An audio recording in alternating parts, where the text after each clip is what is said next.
Need a mortar and pestle for this recipe? If you don't have one, a small blender will do the job. You'll also need a variety of spices and vegetables that you may only be able to get from your local Asian grocer or market. When you select your ingredients, fresh produce may not always be available, but many ingredients also come in 3 varieties: frozen, pickled or dried. And remember, if you're using dried chilies, you will need to soak them in water for a few minutes to soften them.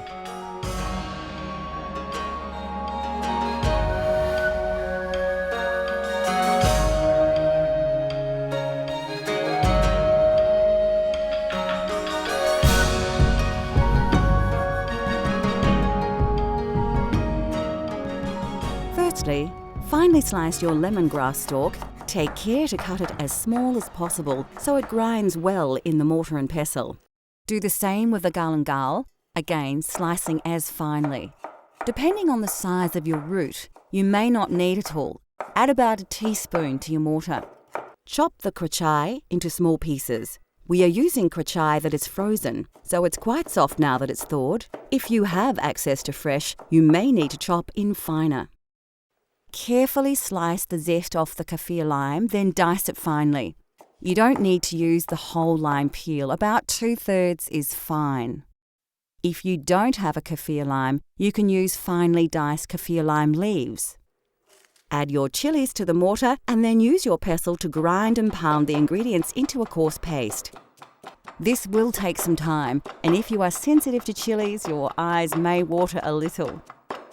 Keep working the paste until you have a similar consistency to this, a slightly coarse but even paste with no chunks.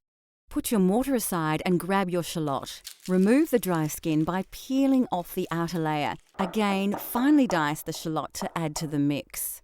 Next, add the peppercorns and peel and dice the garlic. Once you've added the garlic to the mortar, it's time to work the contents into the paste. It's important to ensure that you have an even textured paste. If you are finding the mortar and pestle hard going, you can use a small blender to save time and your arm. Once you have a smooth paste, add the shrimp paste. Work it into the mix with the pestle. You can use a spoon to keep the paste off the sides of the mortar. Once it's well mixed, you have an authentic Thai red curry paste. Transfer your paste into a dish so you can use it later. We'll use ours to make a red curry later in the show. Freshly made curry paste will keep in the fridge for about a week.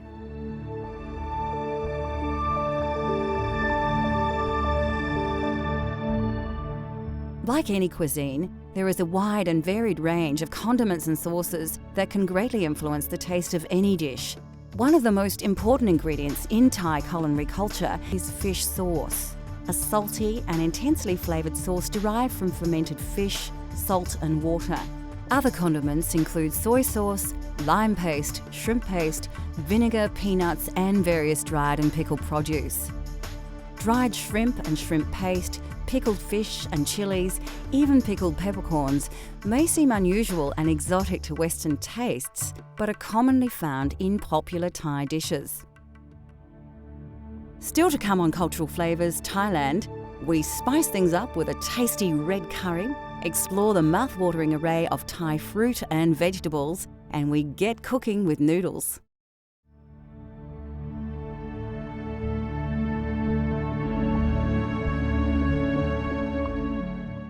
Rice is the staple grain of Thailand, and the fragrant and indigenous jasmine rice grows in abundance throughout the Central Plains. A long grain rice, it's generally served with most curries and some stir-fries and is even eaten at breakfast. There are several varieties of rice, including sticky rice, which is popular in desserts, and as the main rice to the north of the country. Black sticky rice, or wild rice, is also a popular dessert rice. In Thailand, noodles are often eaten as a snack for lunch or used in soups. They are usually made from either rice, wheat or mung bean flour and are available either as fresh or dried. The most common are the rice noodles, which come in 3 varieties: wide and flat, thin and flat, and round and thin, which are known as vermicelli in the West. Noodles form the basis of many Thai dishes and stir-fries, like the pad Thai we will be making later in the show.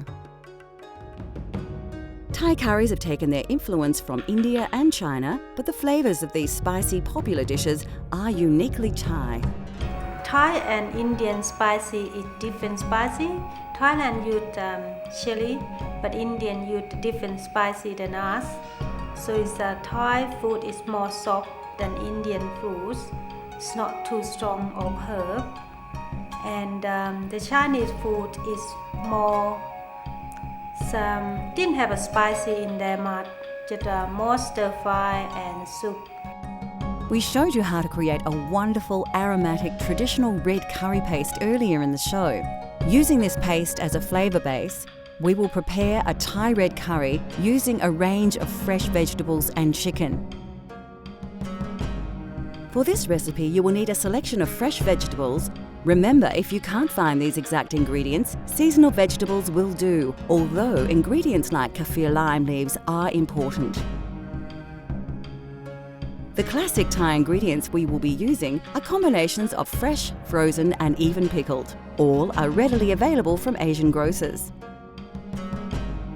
This can be a vegetarian dish if you prefer, but it is commonly cooked using chicken or pork. Of course, you'll need a couple of tablespoons of the authentic red curry paste, and the meal is generally served with jasmine rice.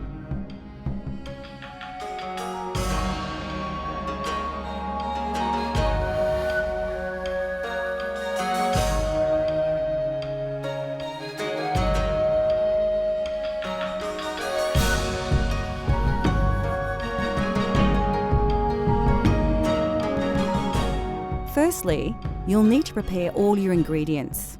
Slice the snake beans, not too finely, into about 3 centimetre or 1.5 inch lengths.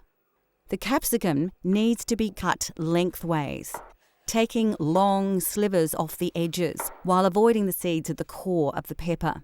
Then dice these slices, like so. Having peeled your carrot, slice it so it can cook quickly but still retain its texture. You can put all these vegetables into a bowl as they'll be used together. Strip the string from the snow peas and slice them once or twice. Chop the cauliflower into coarse chunks and do the same with the eggplant. You will need to chop the kaffir lime leaves very finely as their flavour is very intense, so it's best to fold them together tightly and very carefully slice off tiny slivers. Add the bamboo shoots and karachai to your mix. Then you will need to get your rice cooking so it will be ready to serve with your red curry. As the rice is heating up, dice the chicken ready to cook. Heat your wok and add about 2 tablespoons of soybean oil. When the oil is hot, add your curry paste, releasing the flavours in the oil. Quickly before it burns, add a portion of your coconut milk. Keep it moving in the wok. When you have worked the curry paste and coconut milk together, add the chicken and combine it with the paste. Once fully coated, you can add more coconut milk and stir the mix together. It's a good idea to add your coconut milk in stages. Although it does reduce, the milk is the best way to control the consistency of your curry, adding more if you feel the dish is too dry. You can now add the lid to the wok and cook on a low heat until the chicken is cooked through.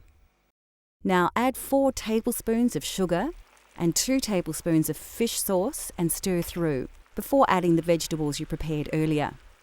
You can add the diced vegetables all at once, but ensure you stir them thoroughly. Return the lid and simmer, steaming the vegetables for about 5 minutes. Be careful not to stew the curry, so watch the heat. We don't want to overcook the fresh vegetables. Finally, add the green pickled peppercorns and pick the leaves from your bunch of Thai basil. Mix the ingredients together quickly, as you don't want to cook the basil, just warm it enough to release its flavour into the curry. By now, your rice should be cooked and the dish is ready to be served. It is traditional in Thailand to serve the curry in one large dish and place the rice in another. Diners will then serve this into smaller bowls. So there you have it, Thai red curry with chicken and jasmine rice using an authentic, fresh, homemade red curry paste.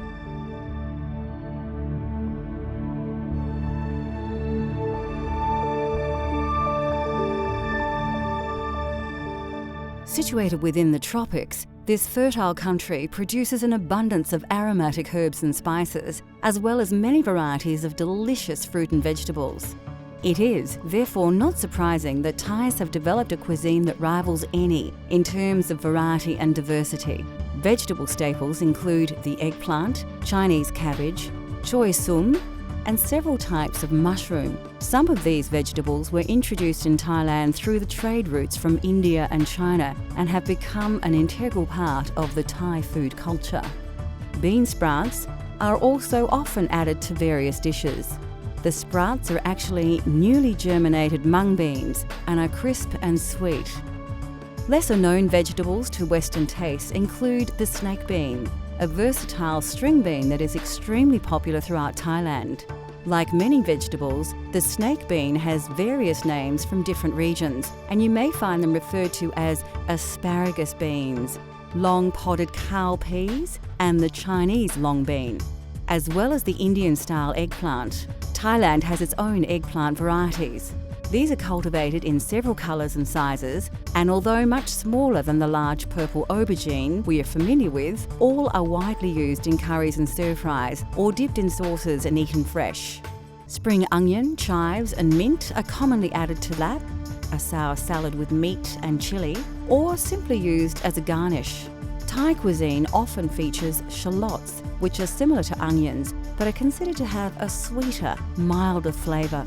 Of course, another quintessential Asian ingredient, which is prominent in Thai cooking, are bamboo shoots. Shoots are used fresh or pickled and are usually sliced thinly, as they can have a woody texture, especially near the pith. Next on Cultural Flavours Thailand, we fire up the wok and our taste buds as we prepare a Thai family favourite and the country's national dish. Plus, we explore the many wonderful and exotic tropical fruits of Thailand. Pad Thai is a simple, flavoursome dish that is easy to prepare, healthy to eat, and most ingredients are readily available. In Thailand, we eat a lot of pad thai. Some people eat it for snack and lunch, dinner, but sometimes it's evening sup, like the nighttime sup.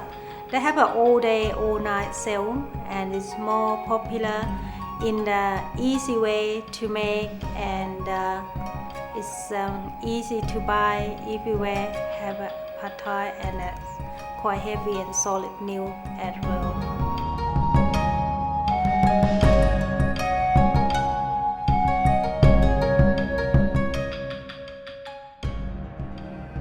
This dish features dried flat rice noodles, which are one of the favourite noodles eaten by the Thai people. Pad Thai is considered a simple but flavoursome dish to prepare, and it has only a few key ingredients. We are using fresh prawns in our Pad Thai, but it is common to use chicken or both. To make the chilli flavour base, you'll need a mortar and pestle, a mature shallot, 2 cloves of garlic, and 5 dried red chillies. You can soak the chillies in water a couple of minutes before you use them.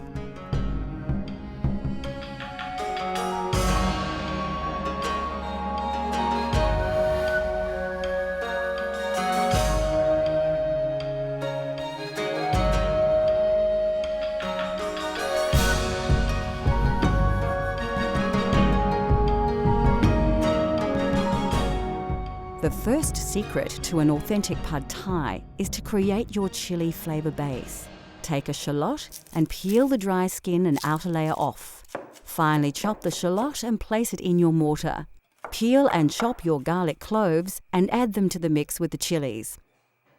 Pound and grind the ingredients in your mortar and pestle until you have a coarse paste, much like the red curry paste we prepared earlier. Then put it aside to use later. Slice the garlic chives into short lengths of about 3 centimetres or 1.5 inches and place them to the side. Now it's time to fire up your wok and add the soy oil. It's a good thing to remember that Pad Thai has 2 distinct styles, a drier, lighter dish and a heavier, oilier version more popular in the West. When the oil is hot, add your chilli paste you prepared earlier. Really work the paste through the hot oil so you release all those delicious flavours and aromas. Don't overcook the paste, as it will burn if you leave it too long. To the chilli base, crack in the eggs. It's important you don't let the eggs cook whole. so if you feel they are starting to set, give them a stir through before you add more. Blend the eggs through the chili paste and oil until they start to cook through.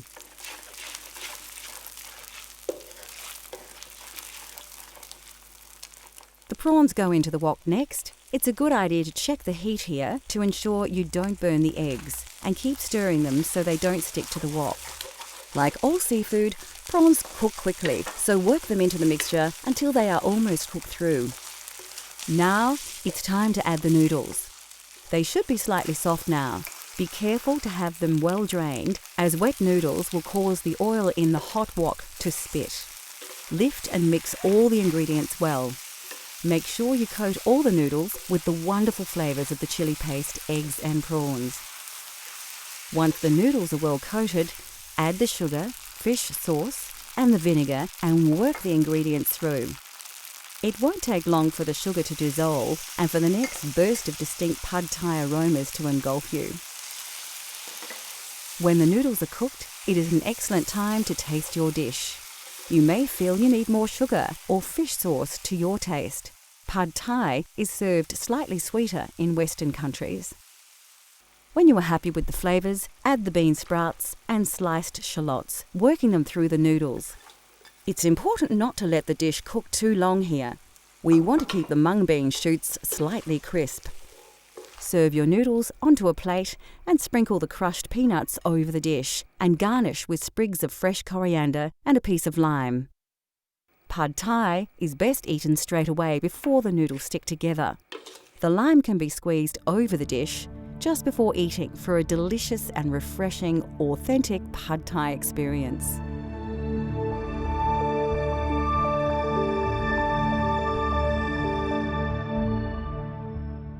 In Thailand, limes are used exclusively as an ingredient rather than lemons. They grow easily in the tropical climate and the fruit has multiple uses. Kaffir limes are distinctively recognisable with their bumpy textured outer skin. The zest of the peel is often added to curry pastes and the fruit are sometimes thrown in whole to dishes such as tom yam. Of course, we have already mentioned coconut milk and cream. The flesh of a coconut is grated and boiled with water and strained through a cloth under pressure to produce the milk and cream so synonymous with southern Thai curries. And finally, it is customary to serve fresh fruit after a meal, and in Thailand there are many wonderful and exotic fruits to enjoy. Delicious produce to tempt already satisfied diners include such treats as large ripe papaya, the sweet and tangy mangosteen, fleshy but sweet rambutans, and many tropical delights common to that part of the world. Indigenous to India, the mango is appreciated for its juice, flavour, fragrance and colour. Green mangoes are often included in curries, relishes and soups, while ripe mangoes are eaten as they are or served with sticky rice and enjoyed as a dessert. Throughout its rich history, Thailand has taken many influences from other regions of the world, yet Thais have successfully adopted these ingredients and flavours as their own. Now that we have revealed the simple yet spectacular delights of Thai cuisine, considered by many to be exotic and mysterious, we hope that we have inspired you to explore these flavours for yourself at home, in restaurants or even abroad. Let cultural flavours take you on a gastronomic journey so you can experience the tastes of the globe at home.